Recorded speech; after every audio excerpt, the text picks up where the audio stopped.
o dissídio coletivo, de natureza econômica, de tal maneira que esse dissídio coletivo ele só será instaurado se houver a paralisação do serviço e algum dos legitimados, dentre os quais pode ser até o Ministério Público do Trabalho, ajuizar o dissídio coletivo. Então, a greve, eu diria que hoje ela é indispensável para que se possa exercer no âmbito da Justiça do Trabalho o seu poder normativo. Numa situação de greve, quem sai perdendo, o trabalhador ou o patrão? Em princípio, sai perdendo todo mundo, né? Mas eu poderia até também aqui fazendo uma complementação ou um contraponto, dizer que a greve também não deve ser encarada só como uma afronta ou um confronto entre os patrões e os trabalhadores. A greve deve ser encarada como uma forma de manifestação da vontade dos trabalhadores. É a oportunidade que muitos têm de se manifestar, porque geralmente o empregado fica, o trabalhador, como bem queiram chamar, ele fica numa situação um pouco medrosa, acovardada. Ele tem medo de dizer o que ele sente. Então, a forma que o empregado encontra de mostrar para a sociedade as condições de trabalho, o que ele sente, o que ele deseja, é muitas vezes a greve.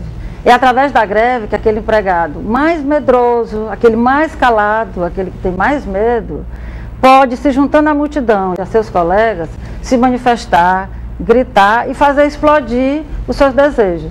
Então, não é somente um confronto, é até uma forma de conversa com a empresa ou com a sociedade. O que poderia ser obtido pela negociação coletiva sem necessidade da paralisação do serviço. Agora, volto a dizer, muitas vezes o único jeito de o empregado se fazer ouvir, ou o trabalhador se fazer ouvir, é se paralisar o serviço. Mas a nossa Constituição, muito sabiamente, ela prevê, em primeiro lugar, essa negociação coletiva, a arbitragem, para só, num momento seguinte, ela permitir o exercício desse direito de greve. E para o advogado, em que momento o trabalhador, o que ele deve usar de critério antes de entrar numa situação de greve? Na verdade, que direitos e que deveres ele deve obedecer para entrar numa situação de greve? Nós temos... A Lei 7783, ela estabelece as hipóteses de cabimento do exercício do direito de greve, né? O primeiro aspecto que é ressaltado na legislação aqui mencionada é que no curso, uma vez estabelecida a composição dos interesses no âmbito das relações coletivas de trabalho, portanto, na vigência de acordos e convenções coletivas, não pode haver o exercício de greve, salvo, né, se a greve foi exercida, for deflagrada para fazer valer os instrumentos normativos ou em função de um fato superveniente. Também é cabível o exercício do direito de greve quando efetivamente há o inadimplemento, sobretudo, da obrigação de prestar salário por parte do empregador. E nessa hipótese, os tribunais têm inclusive assinalado que sequer há necessidade da observância dos requisitos legais, né? É necessário também que a greve seja aprovada em assembleia regularmente convocada, observando os quóruns estatutários, e uma vez aprovada o exercício de greve, após malfadada, ante o insucesso da busca da solução do conflito pela via negocial, e aí sim, proceder os comunicados com a antecedência estabelecida pela legislação, qual seja 48 horas nas atividades que não são essenciais e 72 horas, inclusive para a sociedade, no caso das atividades essenciais.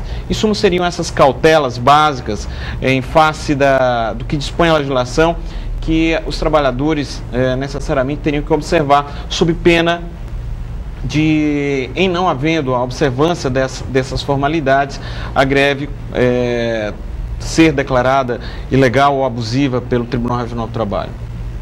Doutor Judicael, no seu ponto de vista, hoje as categorias têm entrado constantemente em greve, muitas categorias. Isso está acontecendo devido à falta de compromisso do patrão ou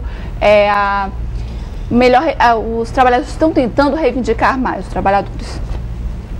Eu penso que é porque os trabalhadores estão reivindicando mais e mais eles buscam ampliar o rol dos seus direitos, que não são apenas aqueles que estão na Constituição. A própria Constituição prevê a possibilidade de se conquistar outros direitos que visem a melhoria da condição social do trabalhador. Por outro lado, se encontra com muita frequência uma certa resistência da parte do patronato em ouvir o trabalhador, ao menos ouvir o trabalhador, no sentido de observar se há necessidade, se é possível atender aquelas reivindicações trabalhistas, se é possível negociar, se não se chega àquilo que o trabalhador quer, mas se chega a um certo nível de atendimento dessas reivindicações dos trabalhadores.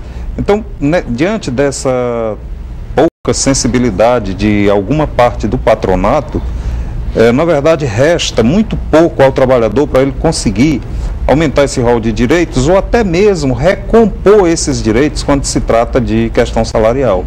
Então a greve fica como sendo o último caminho que ele tem para pressionar pelo atendimento, nem que seja parcial, dessas reivindicações que eles apresentam. Ok.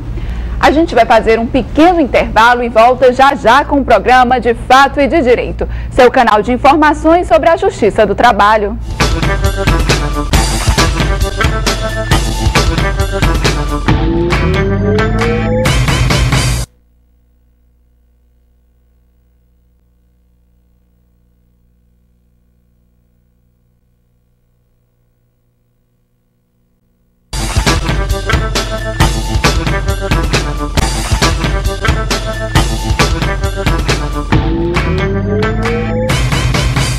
Estamos de volta com o programa De Fato e de Direito, hoje com o tema Direito de Greve e a Justiça do Trabalho. Procuradora, sobre os serviços essenciais, como fica a situação da greve nesse serviço?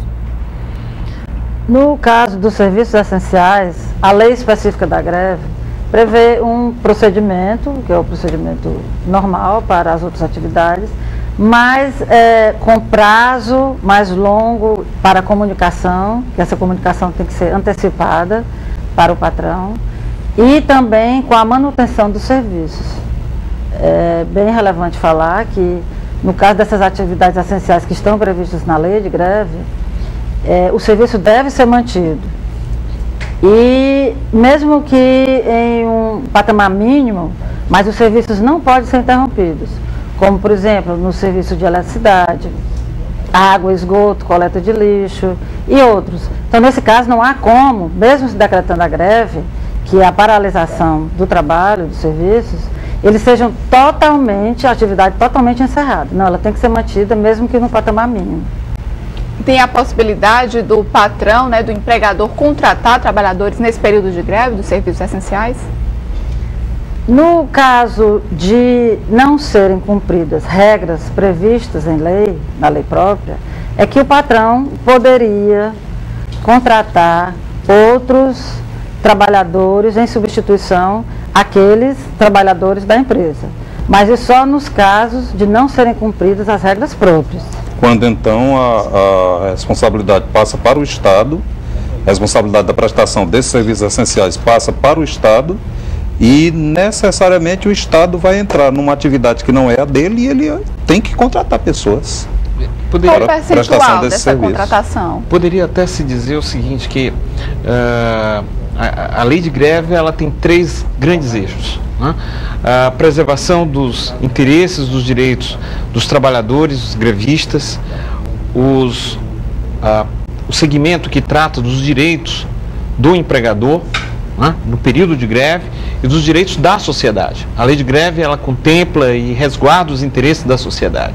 Então, no caso das atividades essenciais, além da comunicação com antecedência mínima de 72 horas, é necessária a manutenção das atividades de maneira que não venha a estabelecer riscos ao prosseguimento das atividades inadiáveis às necessidades da comunidade.